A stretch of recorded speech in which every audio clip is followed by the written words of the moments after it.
Troisième partie de notre conférence sur les politiques linguistiques et éducatives, l'évaluation. L'entreprise d'évaluation des politiques linguistiques n'est pas aisée. C'est le moins que l'on puisse dire, tant les outils et les indicateurs sont pour le moins discutables et font l'objet d'interprétations variées en fonction de paramètres idéologiques, politiques, institutionnels, professionnels, où les approches qualitatives et quantitatives apportent un éclairage relatif. La difficulté vient aussi du fait que les motivations sont très souvent d'ordre passionnel et sous l'égide de revendications qui font souvent dans la demi-mesure et qui se contentent de victoires formelles et de surface. Par exemple, le vote d'une loi intervenant sur le corpus ou sur le statut d'une langue, sans pour autant pouvoir évaluer les résultats concrets, chiffrables, au niveau de ses impacts sur la norme, sur l'usage et sur la diffusion. Voire la loi tout bon sur les anglicismes en France. Dans ce type de scénario, l'adoption de la dite loi est souvent le paramètre de mesure. Dans le même registre, certains trouvent aussi des motifs de satisfaction liés à la signalétique routière plurilingue, à la traduction des menus dans les restaurants ou à la création d'une émission radio hebdomadaire. Nous sommes là en présence de subjectivité et d'approximations préjudiciables pour l'évaluation, comme le souligne Philippe Blanchet dans son article, dans les termes suivants. La nécessaire évaluation des politiques linguistiques entre complexité, relativité et significativité des indicateurs.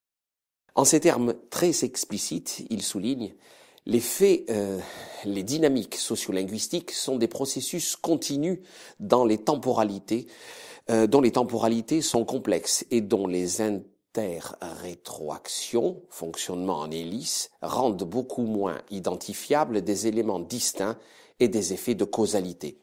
Ces évaluations sont difficiles, d'une part à cause de la diversité des analyses, c'est-à-dire des interprétations possibles d'une même situation, y compris de l'identification des unités sociolinguistiques, des langues, des variétés, en jeu. Et d'autre part à cause du caractère uniquement tendanciel, comme le souligne Louis-Jean Calvet, caractère non prédictible, chaotique au sens théorique du terme, comme souligne Robillard, des phénomènes sociolinguistiques, caractère notamment dû à la multiplicité des facteurs en jeu et au libre arbitre, au moins partiel, des acteurs sociaux. Cette complexité est certainement l'élément clé qui conduit à la difficulté ou à l'évitement des évaluations. La grille d'évaluation des politiques linguistiques qui a fait autorité pendant plusieurs années est celle de Robert Chaudenson. Elle a été élaborée dans le cadre du programme LAFDEF, à savoir Langue africaine, français et développement, programme qui s'est déroulé de 1988 à 1994. Nous la reproduisons ici pour découvrir à quel degré se situait l'évaluation, statut et corpus, ainsi que les indicateurs utilisés. Plus proche de nous dans le temps, Philippe Blanchet nous propose une évaluation des politiques linguistiques en 5 points. Premier point, évaluation de la situation sociolinguistique de départ. Deuxième point, évaluation a priori de la pertinence de la situation sociolinguistique d'arrivée visée. Troisième point, évaluation de la mise en œuvre des interventions décidées. Quatrième point, évaluation des effets et des changements provoqués. Et enfin le dernier, le cinquième, évaluation a posteriori de la nouvelle situation, la situation d'arrivée. Il n'est pas inintéressant de constater qu'une certaine symétrie fonctionnelle se dessine dans le prolongement de la phase de redéfinition, disciplinaire et opératoire, puis de celle de contextualisation, jusqu'au processus d'évaluation.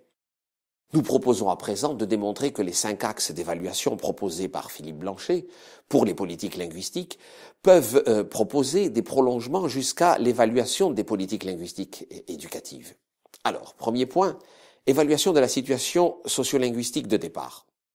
Dans notre matrice opératoire, ce premier axe d'évaluation se situe au niveau de l'objet et du projet proposé par les disciplines que sont la glottopolitique, les politiques linguistiques éducatives. C'est la phase dite de constat initial et qui permet de se livrer à un diagnostic, mais sans prescription à ce stade, sans intervention à proprement parler, dans une approche descriptiviste du champ épistémologique.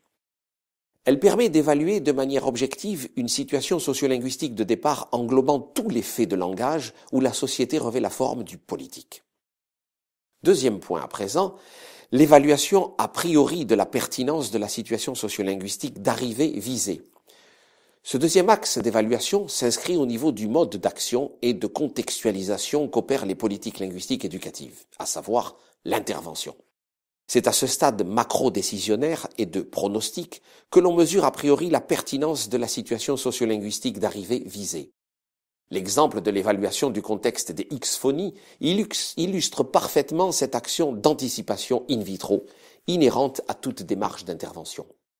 La pertinence est à la fois un critère et un préalable incontournable à toute entreprise de politique linguistique et éducative. Ils se doivent d'être évalués en amont, car ils fixent le projet éducatif dans toute sa cohérence et l'engagent sur l'ensemble du processus d'évaluation. Troisième point, l'évaluation de la mise en œuvre des interventions décidées. C'est incontestablement au niveau de la planification que l'on peut porter un regard objectif sur la mise en œuvre des interventions décidées. C'est à ce point charnière et opératoire que l'on peut mesurer avec précision le retour sur la faisabilité et procéder si nécessaire à des ajustements à partir des paramètres qu'offrent les contextes civilisationnels et institutionnels. Quatrième point, évaluation des effets et des changements provoqués. La phase d'aménagement est sans aucun doute celle qui permet le mieux de mesurer à la fois sur le plan qualitatif que sur le plan quantitatif les effets et les changements provoqués.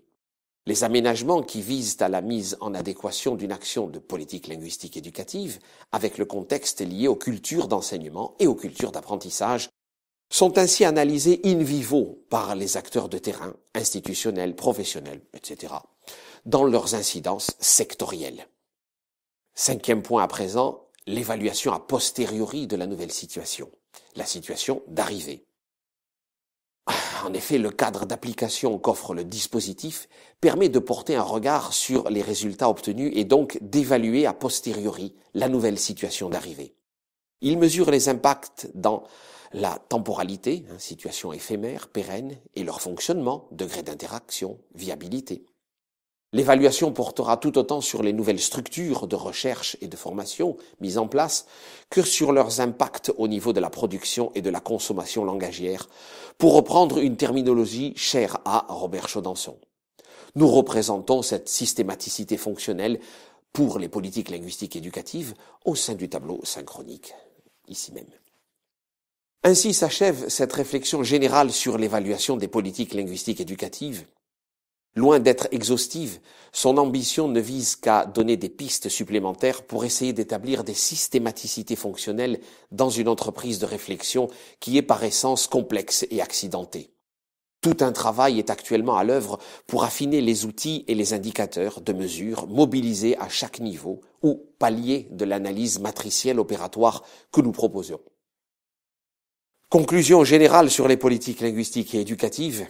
Donc, au terme de cette réflexion sur l'identité de la discipline politique linguistique et de sa branche très convoitée au niveau institutionnel, académique et professionnel, à savoir les politiques linguistiques et éducatives, nous formulons le vœu d'avoir modestement contribué à en rendre plus saisissables les contours épistémologiques ainsi que l'objet et le projet qui les animent. Principalement appréhendés dans leur dimension de coopération internationale, du fait de l'expérience de terrain vécue par moi-même, sans oublier d'intégrer les problématiques du français langue d'intégration, les politiques linguistiques et éducatives, sont investis d'une mission qui va bien au-delà des traditionnelles approches technicistes en ingénierie, auxquelles les discours institutionnels accordent la priorité. Introduction des langues dans les systèmes éducatifs, montage de filières bilingues et des sections internationales, approche chiffrée des inscriptions, des certifications, des performances et des retours sur investissement. Autant de paramètres essentiels que nous respectons, mais qui ne peuvent passer sous silence les impératifs déontologiques que nous avons soulignés, sous peine de ne pas pouvoir progresser. En effet, il y a maintenant urgence à envisager les politiques linguistiques éducatives dans une dimension qui dépasse le périmètre de la sociolinguistique, en lui octroyant une ouverture sur les sciences politiques avec lesquelles elles doivent impérativement dialoguer. Qu'on le veuille ou non, qu'on l'admette ou pas, le premier élément du syntagme politique linguistique éducative ne peut rester en dehors du champ de nos recherches et cantonné à la haute sphère du in vitro, tout à fait opaque et prohibé au commun des chercheurs. Tant que le politologique, science politique, échappera à nos observations et ne pourra pas nourrir nos réflexions, le hiatus disciplinaire et l'angle mort scientifiques entraveront de fait l'identité et la légitimité des recherches fondamentales appliquées et des recherches-actions sur les politiques linguistiques et éducatives, en focalisant l'objet d'étude uniquement au niveau infra ou in vivo de l'analyse des situations sociolinguistiques qui ne sont autres que les résultantes d'un travail purement politique.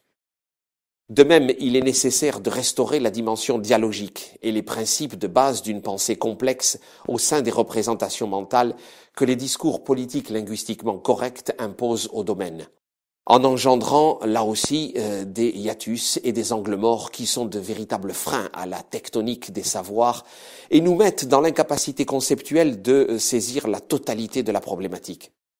En effet, la focalisation sur l'action de contextualisation occulte de manière surprenante celle qui se situe en amont et par laquelle elle existe, à savoir la diffusion-standardisation. À l'évidence, nous sommes ici en présence d'une nouvelle zone interdite, sans doute jugée indigne de recherche et également reléguée à la sphère nébuleuse de l'in vitro. Enfin, l'évaluation des politiques linguistiques éducatives, dont les objectifs est la régulation de l'hétérogénéité linguistique et culturelle, devra certes s'attacher à affiner ses outils et ses indicateurs pour mesurer l'impact réel des différents niveaux opératoires que sont l'intervention, la planification, l'aménagement et le dispositif, dans une logique de systématicité fonctionnelle, de reliance et de causalité circulaire. Mais sa finalité suprême doit les transcender dans une démarche humaniste qu'il ne faut jamais perdre de vue et dont la visée demeure plus que jamais le dialogue des langues et des cultures du monde. Je vous remercie pour votre attention.